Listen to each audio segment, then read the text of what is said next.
Hey YouTube, Grunt Reviews. We are out at the range. We have the Desert Tech SRS M2. We're gonna see how she does perform. Guys, as always, go down below, like, subscribe, share, drop a comment with your thoughts. My Buy Me a Coffee link is in the description as always.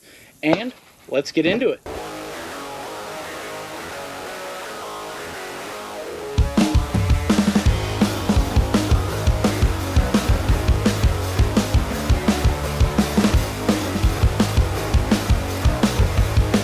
Alright guys, so we are going to rip off the first shots. We are going to go ahead and get this thing zeroed, and then we will see how it groups.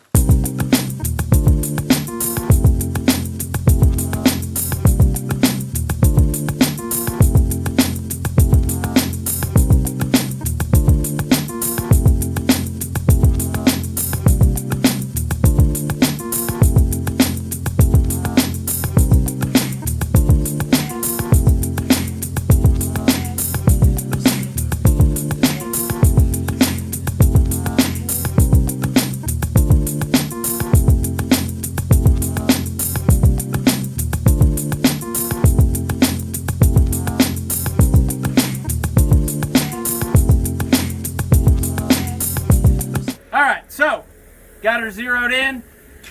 Let's see how she groups.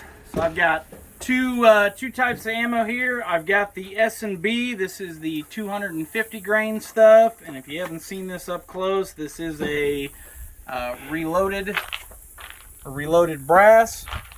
The second group I'm going to fire, this is the Nosler. This is their 300 grain custom competition, so 2 3-round groups.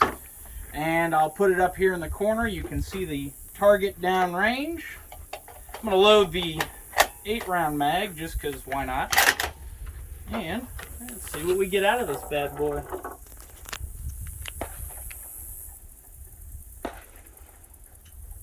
Alright, and for those of you watching, we are aiming for the 1 on the target you see on your screen there.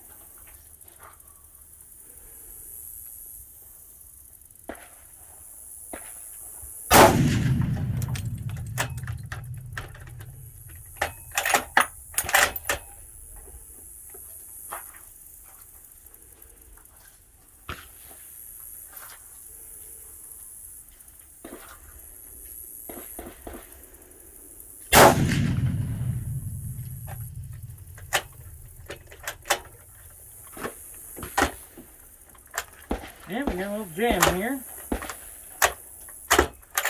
There we go. Alright. Last one.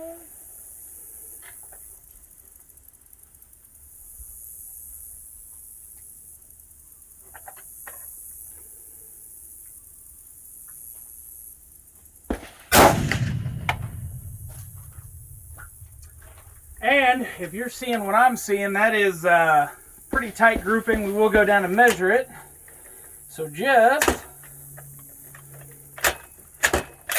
to the left of it, and something I will say is as we get some more rounds through this thing, you got to manhandle this a little bit more. In fairness to Desert Tech, I have not lubricated it. Ran great out of the box though. So this is that Nosler. This is that 300 grain. This is the all new stuff. And we'll use the 8-round mag. I may have forgot this in the tabletop, but I brought both of them. So they do have a 5-round option and an 8-round option, and these cover 300 rum, 300 Win Mag, and 338, or so they are labeled. Get this bad boy loaded up.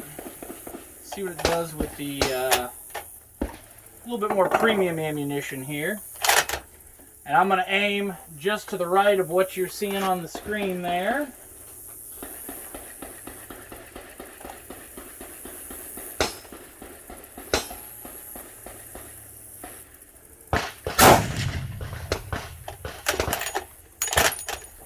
Something to be said while I'm doing this, it definitely takes some adjustment getting used to having the bolt so close to the side of your head. It's a little bit different, more of a chicken wing type action.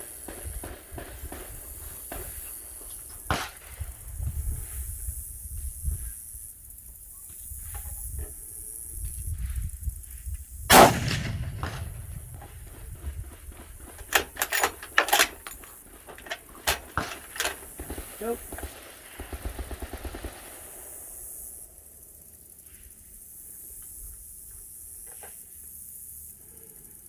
This stuff may be a little bit hotter. Let me walk her down just a hair.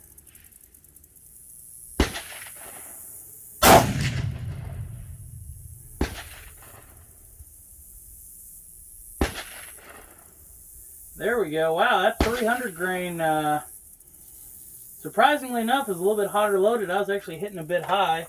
Let me shoot one more to complete that group. That's on me. We ran out of targets, and that's my bad. I thought I had more in the truck than I did. Alright, last one.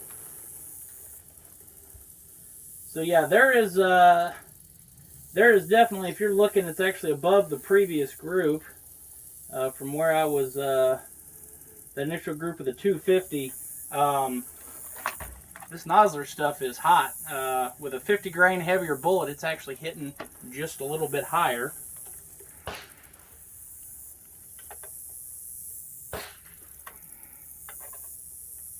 And here we go, last one.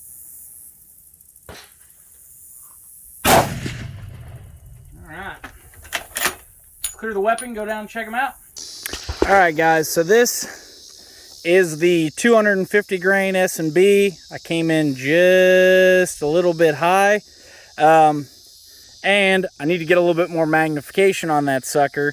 This is going to be that 300 grain Nosler. That's me. I would say that that's going to be right in that range. So looking at even the 250 grain stuff, that is not even to the first knuckle. We're right at like 101.2 according to the rangefinder on this bad boy. So I'm gonna say that that half MOA is pretty close if I had done a little bit more on my part. So very, very impressive shooting there.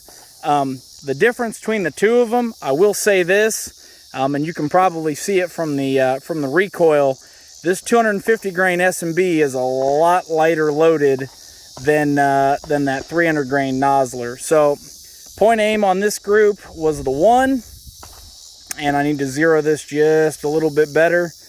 Point of aim on the second group was right here, and it came in 3 or so inches high. So, wanted to do a follow-up before I ended the video. This is obviously filmed after the original, but I actually bought an optic with a little bit more magnification and a proper mount that's not loose.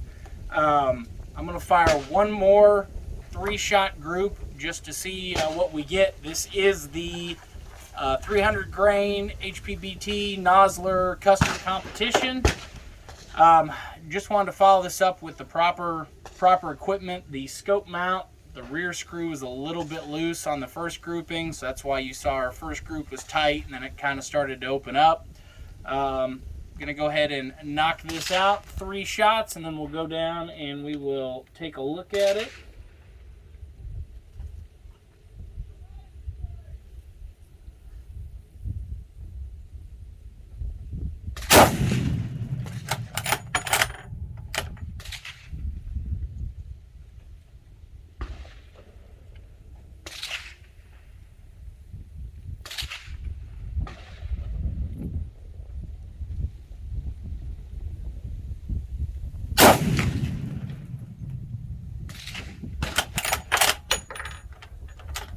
Go.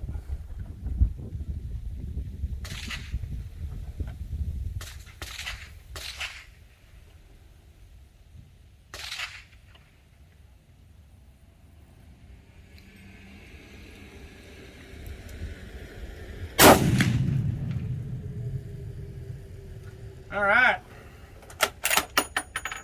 Check this out. Drop the mag. Let's run down and take a look. All right, so I will highlight that we do have some wind today. We can see the target moving. This is 100 yards, and my thumb is almost exactly 1 inch wide. So it is almost exactly a 1 MOA gun. Technically a half MOA with a flyer. Thing really does shoot accurately. Just wanted to do this This follow-up, like I said, the scope mount that I was using on the first video, back screw is a little loose, could have contributed to that wider group. So just wanted to do this as a follow-up.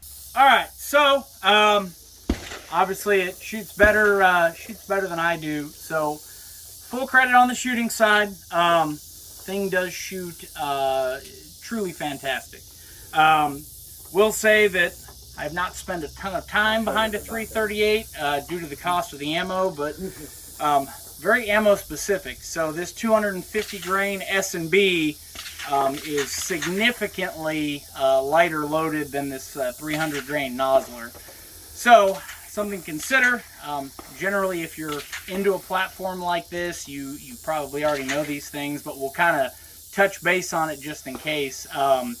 As you get into some of these larger calibers, you will get a large shift in point of impact with different ammunitions, kind of as we saw downrange. So I just moved my point of aim a couple inches to the right, and as you saw, it hit about 3 inches high. That being said, this is a relatively inexpensive optic. I believe it's a Nikon. This is the FX 1000. Probably could use something with a little bit more magnification on it, just for my starting to get tired eyes. But overall, very impressed with the platform. I do need to lubricate the bolt just a little bit. Starting to get a little stiff there at the end, and that's lack of lube more than anything else.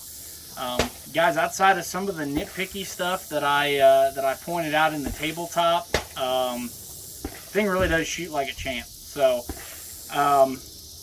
full credit to Desert Tech on this one. I like it. This is probably going to become the new long-term fun long-range rifle as I start to take my journey down that path. But guys, as always, if you have any questions, go down below, drop a comment. I'd be glad to answer them for you.